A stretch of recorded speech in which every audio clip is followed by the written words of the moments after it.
Hello, good morning, नमस्कार, welcome. आज हम 9 अप्रैल 2021 की करंट अफेयर तैयार करेंगे मॉर्निंग में, डेली सुबह 5 बजे जो करते हैं। चलो स्टार्ट करते हैं।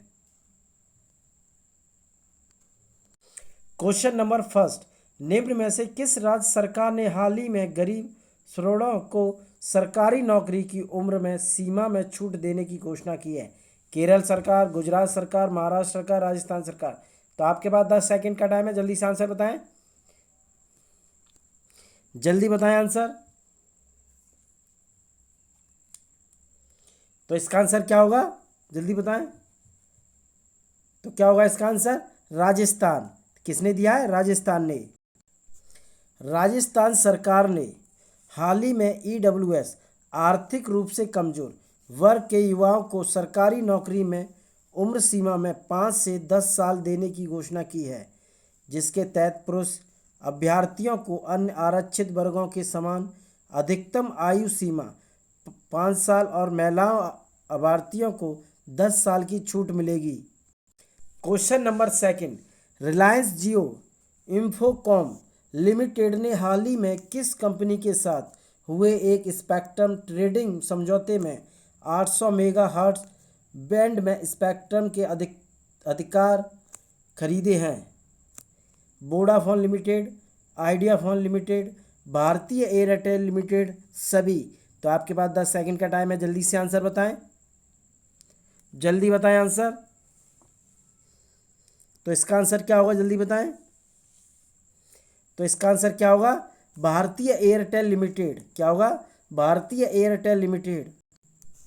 रिलायंस जियो इंफोकॉम लिमिटेड ने हाल ही में भारतीय एयरटेल लिमिटेड के साथ हुए एक स्पेक्ट्रम ट्रेडिंग समझौते में आंध्र प्रदेश, दिल्ली, बम्बई सर्किल के 800 मेगाहर्ट्ज बैंड में स्पेक्ट्रम के अधिकार खरीदे हैं। इन 3 सर्किल्स में रिलायंस जियो के पास कुल 7.5 मेगाहर्ट्ज अतिरिक्त स्पेक्ट्रम उपलब्ध होगा। क्वेश्चन नंबर थर्ड, इनमें से कौन सी एक्ट्रेस 10 करोड़ रुपए में फिल्म साइन करने के साथ तमिल इंडस्ट्री की सबसे महंगी एक्ट्रेस बन गई है? कैटरीना कैफ, करीना कपूर, उर्वशी रौताले, दीपक पादुकोण। तो आपके पास 10 सेकंड का टाइम है, जल्दी से आंसर बताएं। आंसर क्या होगा? जल्दी बताएं। जल्दी आंसर बताएं। तो आंसर क्या होगा इसका? उर्वशी रौताले। एक्ट्रेस उर्वशी रौताले हाल ही में 10 करोड़ रुपए में फिल्म साइन करने के साथ तमिल इंडस्ट्री की सबसे महंगी एक्ट्रेस बन गई हैं। वे जल्द ही साउथ की big budget sci fi film में एक माइक्रोबायोलॉजी लिस्ट और एक आईटीएन की भूमिका में नजर आएंगी। क्वेश्चन नंबर 4, डीआरडीओ ने हाल ही में किस उद्योग को बढ़ावा देने के लिए निजी क्षेत्रों की कंपनियों को मिसाइल सिस्टम विकसित व उत्पादन करने की मंजूरी दे दी है? शिक्षा रक्षा उद्योग, विज्ञान रक्षा उद्योग, घरेलू रक्षा उद्योग, महिला रक्षा उद्योग। तो आपके पास 10 सेकंड का टाइम है, जल्दी से आंसर बताएं। जल्दी आंसर बताएं। आंसर क्या है? जल्दी बताएं। तो आंसर क्या होगा इसका? घरेलू रक्षा उद्योग।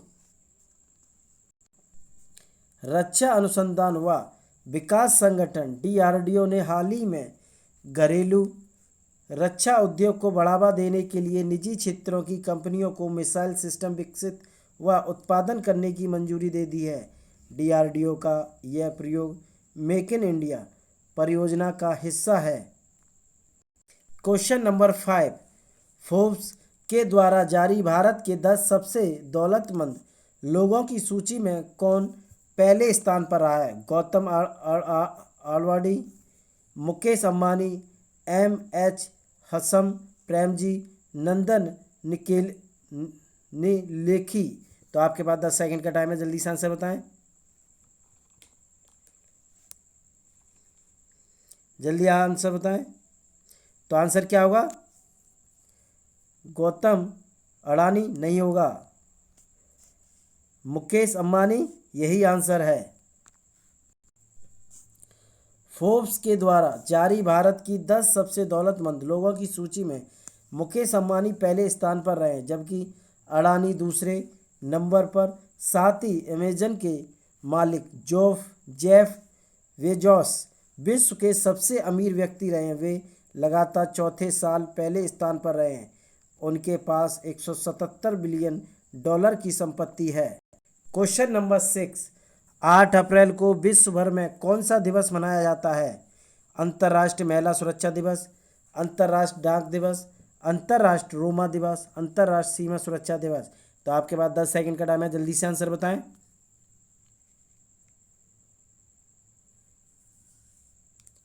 तो आंसर क्या होगा, जल्दी बताएं। तो आंसर क्या होगा इसका? अंतर्राष्ट्रीय रोमा दिवस।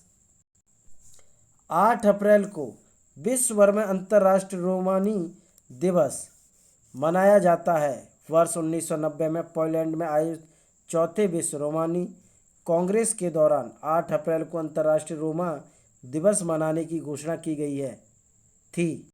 क्वेश्चन नंबर 7, प्रधानमंत्री श्री नरेंद्र मोदी ने हाल ही में किसके द्वारा लिखी गई पुस्तक उड़ीसा इतिहास के हिंदी अनुवाद का लोकार्पण किया है? Doctor Harikrishna Mehtab, doctor Sanjeet Mehta, Chetan Bhagat, Arundhati Bhattacharya. तो आपके पास 10 सेकंड का टाइम है, जल्दी से आंसर बताएं। जल्दी बताएं आंसर।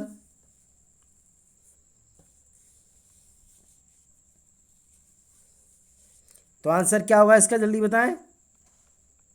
तो क्या होगा आंसर इसका? डॉक्टर हरे कृष्ण मेहताब। प्रधानमंत्री नरेंद्र मोदी ने हाल ही में डॉक्टर हरे कृष्ण मेहताब द्वारा लिखित पुस्तक उड़ीसा इतिहास के हिंदी अनुवाद का लोकार्पण किया है। अब तक उड़ीसा और अंग्रेजी में उपलब्ध इस पुस्तक का हिंदी में अनुवाद श्री शंकर लाल पुरोहित द्वारा किया गया है। क्वेश्चन नंबर 8, निम्न में से किस देश में हाल ही में जानवरों के लिए विश्व का पहला कोविड-19 टीका कार्निवैक कोव पंजीकृत किया गया है? जापान, रूस, अमेरिका, ऑस्ट्रेलिया। किसके द्वारा किया गया है? आपके पास 10 सेकंड का टाइम है, जल्दी आंसर बताएं। आंसर जल्दी बताएं। तो इसका आंसर क्या होगा? रूस के द्वारा। रूस के द्वारा हाल ही में जानवरों के लिए विश्व का पहला कोविड-19 टीका कार्निवैक कोव पंजीकृत किया गया है। यह टीके के लगने के बाद कम से कम 6 महीने तक पशुओं को इस टीके द्वारा प्रतिरक्षा प्रदान की जाएगी। क्वेश्चन नंबर 9, निम्न में से किस राज्य सरकार ने सरकारी नौकरियों में EWS कैटेगरी के पुरुष उम्मीदवारों को 5 वर्ष और महिला उम्मीदवारों को 10 वर्ष की छूट प्रदान करने की घोषणा की है? पंजाब, बिहार, दिल्ली, राजस्थान। तो आपके पास 10 सेकंड का टाइम है, जल्दी से आंसर बताएं।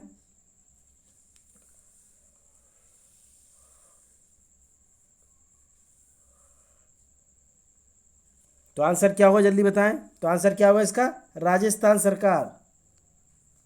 क्वेश्चन नंबर 10, दिल्ली प्रदूषण नियंत्रण समिति ने यमुना को प्रदूषित करते हेतु औद्योगिक इकाइयों में लगे 13 ट्रीटमेंट प्लांट पर कितने रुपए का जुर्माना लगाया है?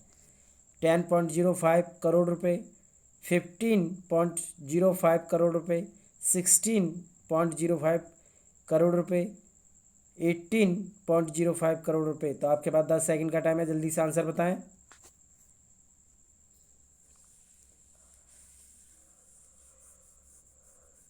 तो आंसर क्या होगा इसका? नंबर फर्स्ट 10.05 करोड़ रुपए। क्वेश्चन नंबर 11, फुटबॉल को संचालित करने वाली संस्था फीफा ने निम्न में से किस देश के फुटबॉल फेडरेशन PFF को सस्पेंड कर दिया है? चीन, रूस, पाकिस्तान, बांग्लादेश। तो आपके पास 10 सेकंड का टाइम है, जल्दी से आंसर बताएं। आंसर क्या होगा, जल्दी बताएं। तो क्या होगा इसका आंसर? पाकिस्तान की को। फुटबॉल को वैश्विक स्तर पर संचालित करने वाली संस्था फीफा ने अहम फैसले लेते हुए 7 अप्रैल 2021 को पाकिस्तान फुटबॉल फेडरेशन को सस्पेंड कर दिया है। उन्होंने यह फैसला तीसरे वर्ग के दखल के कारण लिया है। इसके अलावा फीफा ने चार फुटबॉल एसोसिएशन को भी निलंबित करने का फैसला किया है। पाकिस्तान फुटबॉल फेडरेशन को तीसरे पक्ष की दखल अंदाजी की वजह से 4 साल में दूसरी बार सस्पेंड किया गया है। क्वेश्चन नंबर 12, निम्न में से किस संगठन ने मिसाइल सिस्टम के उत्पादन में निजी क्षेत्र की कंपनियों को भागीदार बनाने की अनुमति दी है? DRDO, ISRO, NASA, well. तो आपके पास 10 सेकंड का टाइम है, जल्दी से आंसर बताएं।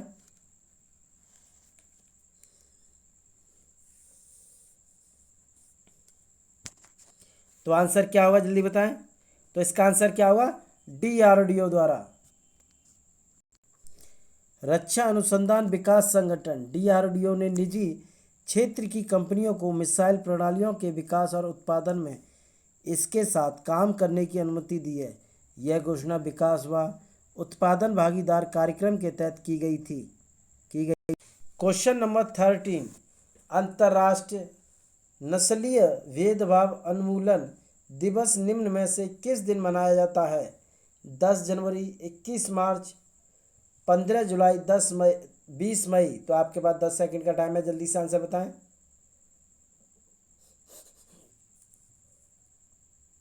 जल्दी से आंसर बताएं, 10 सेकंड का टाइम है, जल्दी से आंसर बताएं।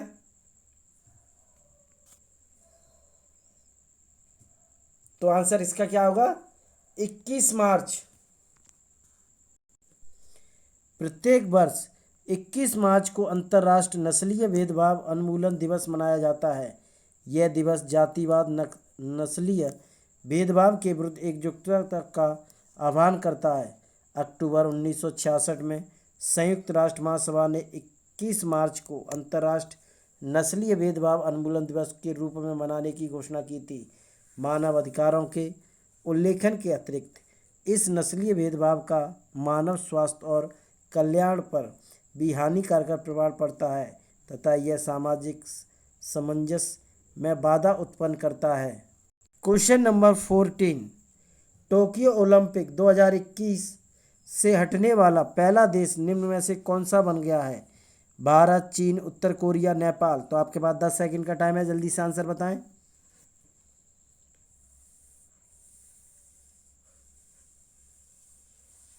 तो आंसर क्या होगा, जल्दी बताएं। तो आंसर क्या होगा इसका? उत्तर कोरिया बन गया है। उत्तर कोरिया ने कहा कि कोरोना महामारी के कारण यह टोक्यो ओलंपिक में भाग नहीं लेगा।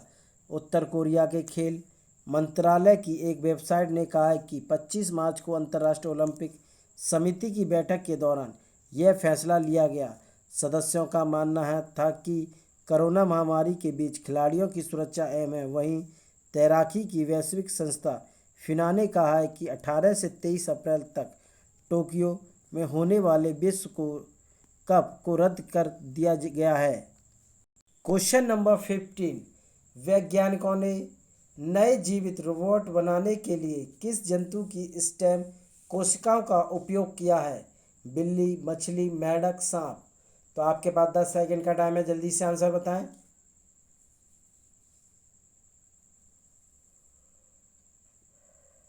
तो आंसर क्या होगा इसका? मेंढक।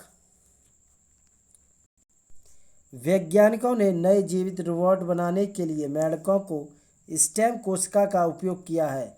इन रोबोटों को जेनोबॉट्स नाम दिया गया है। जेनोबॉट्स मेंढक कोशिकाओं में से बने होते हैं।